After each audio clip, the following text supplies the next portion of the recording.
Himi mali maka kima fi manena anu ittin kam fadani madu ye kuma lama pura sadde tadalate abiyin ittiba ne ren mucam maka nabiyyin lawan ni matu kam fatu.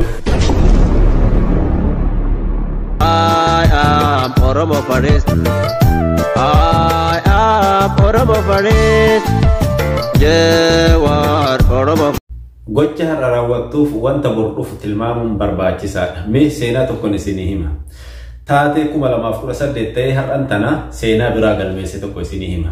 Nama godina Arsii jiraatu tokkotu jireenyaaf magaalaa guddoo Oromiyaadhaa Finfinneetti gale. Maatii isaa guurratee namni akkasuma isaa wal fakkaatu wayii biraa ammootu inni dhalootan Arsii Harargee Walloo fi Wallaggaa miti. Kutaa kam akka ta'e beeku annan gaafatinaadha. Kutaa biraatirraa innillee jireenyaaf akkuma isaatitti magaalaa Finfinnee gale. Jarri kun lamaanuu ijoollee bara 2018 dhalatan dhiira lama qabu. Jarri kun lamaanuu ijoolleen kun barnootaaf waan ga'aniif jecha keejee oolmaa daa'immanii barsiisuudhaaf oolmaa daa'immanii mana barumsaa geessan. Guyyaan isaa guyyaa galmeeti. Lamaan isaaniitu abboonni ilmaan fudhataniiti dhaqan. Galmee waan taateef jecha. Akka seera mana barumsichaatti abbaan ilma sana yoo geesse itti gaafatamummaa fi wabii ta'uudhaaf dhaqa malee maqaa irraan himu. Barataan sun ofii maqaa himata. Maali barnootaaf dhaqe waan ta'eef jecha. Barsiisan istaafii taa'ee barattoota barnootaaf dhaqan kana osoo galmeessaa jiru nama muraasa erga dura galmeessee dabareen ijoollee walitti aantee hiriirti lamaan takka gahe. Tokkoni seenee yoggaa seenu maqaan kee eenyu jedheen.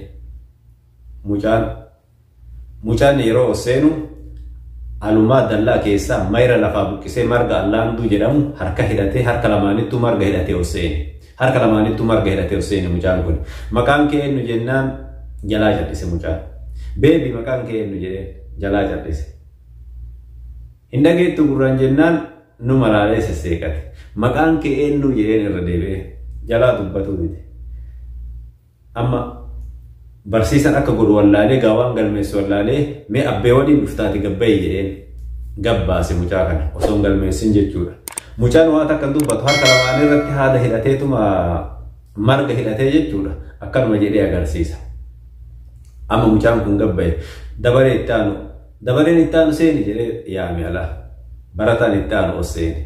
Yeroo barataan itti aanu osseenu barataa kanallee maqaan kee eenyu jedhee dide. Maqaa kee eenyu jedheen himu barsiisa jedhe. Himi maali maqaa kee maaf himan jennaan anu ittiin qaanfadhaa himadhu jedhe. Inni maddu anu ittiin qaanfadhaa jedhe. Barsiisan kanallee akka godhu ni wallaale. Abbaa mucaa kanaa jedhee gallallabe sagalee ol kaase. Natti waamin inni maqaa koo na himaa jedhe. Hai maqaa kee si waamuufu si baasanii maqaa kee diddaa jennaan nin qaanfadha maqaa koo nin qaanfadhaa jedhe. Hin gaafatin maaloo hin gaafatin jedhe. Kunillee abadan maqaa ofii himatu dide. Gabbaye abbee wajjin dhuftaa jedheen amma barsiisan dubbiin ijoollee lamaan walitti aantee mudannoon isa mudate tun bitaa galteet. Gabbayee abbaan ijoollee tana lamaanii ijoollee tana wajjin koota oseenaa jedhe.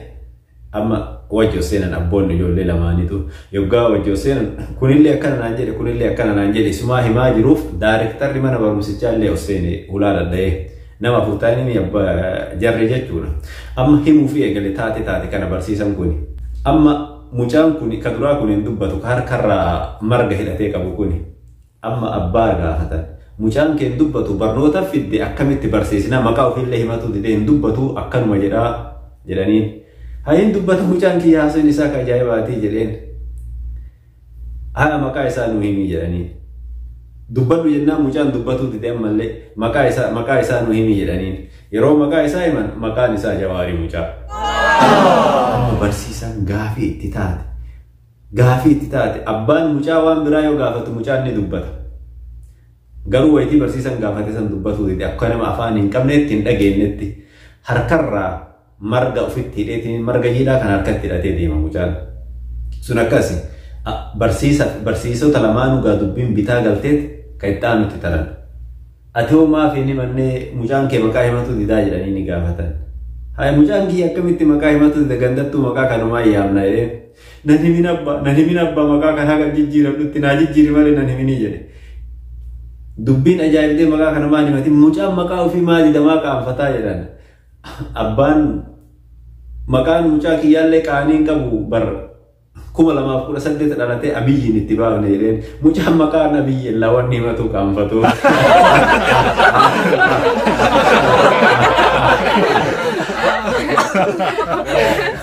Kan maqaan Jawaar sun immoo Jawaar hidhaa jira waan ta'eef jecha harka hidhamaadha marga harkatti hidhateetiin maqaa ofiitu himatu hin dhiisine. Garuu wayiteenyi maqaa isaa gaafatu harka itti agarsiisa harkarraa hidhaa qaba. Kun ammoo maqaa isaatu himatu qaanfatu. Barsiisaa waan kana naan ga'e hedduudha galateeffadhaa koflaan deesinillee itti seeqadha. I am Oromo Forest. I am Oromo Forest. Jawaar Oromo Forest.